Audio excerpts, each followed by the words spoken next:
მიმდინარე კვირას ოზურგეთის მუნიციპალიტეტის საკრებულოს ხდომა გაიმართა. დეპუტატებმა დღის წესრიგით გათვალისწინებულ 12 საკითხზე იმსჯელეს. 2014 წლის ბიუჯეტში ცვლილება შევიდა. მთელი რიგი სამსახურებისა და მომსახურების ხარჯები შემცირდა. ნაწილს კი ამ შემცირების ფონზე დეფიციტი შეევსოთ. მრავალშვილიანი ოჯახების დახმარების ხარჯი 15,000 ლარით შემცირდა. აღნიშნული თანხა კი დასუფთავების ხარჯებს მოხმარდება. დღეს მუნიციპალიტეტის არსებული შემოსავლიდან გამომდინარე არანაირად არც ერთ მუხში მომატების საშუალება არ აქვს. ამიტომ ბიუჯეტი ცოტა სხვა ანატომიის შემადგენლობაში შედგება, ამიტომ მას შემდეგ შეიძლება საუბარი ნებისმიერ მუხლის გაზრდაზე, თუმცა შემოსავლებით დაგეგმილზე მეტი იქნება. ჯერჯერობით შემოსავალი და ხარჯები თანაბარი არის, ასე არანაირ მომატებაზე შესაძლებელი ვერ იქნება. წარმომადგენლობითი ორგანოს დეპუტატებმა საკრებულოს ახალი რეგლამენტი დაამტკიცეს.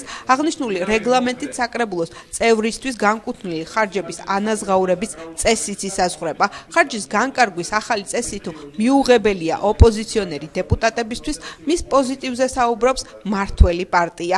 საკრებულოს წევრს, ოპოზიციონერ წევრს აქვს უფლება, რომ არ მივიდეს საკრებულოს ხდომაზე და ამით ბოიკოტი გამოუცხადოს საკრებულოს მუშაობას ან რაღაც რიგ საკითხებში დააყენოს პროტესტი და ეს არის აკრობირებული მეთოდი არა მხოლოდ საქართველოში, მთელს ევროპაში და საერთაშორისო ორგანიზაციებში. ამიტომ 50 ლარის განსაზღვრა საკრებულოს დეპუტატის ხდომაზე მისვლა და ხელის მოწერა არ უნდა იყოს განსაზღვრელი, მე ვფიქრობ და ეს არის ძალიან ცუდი და ეს არის მიუღებელი პირადად ჩემთვის და ამიტომ არ დაუჭირებ ხარი. თუ ვინმეს აქვს ბოიკოტის სურვილი, მას უფლება აქვს არ მოვიდეს ხდომაზე, ასე თქმა უნდა, ხარჯს ვერ მიიღებს, ისე მას ხარჯი არ გაუწევია, შემოკარგო და პრეტენზია რომ მე მეზღუდება უფლება ვარ, ბოიკოტის უფლება არავის არ ეზღუდება, ხოლო ხარჯს ამასთან დაკავშირებით რაც გაწია სახლიდან აქ მოსვლა, მაშინ ვერ მიიღებს, თქმა უნდა, ეს ბუნებრივი პროცესია.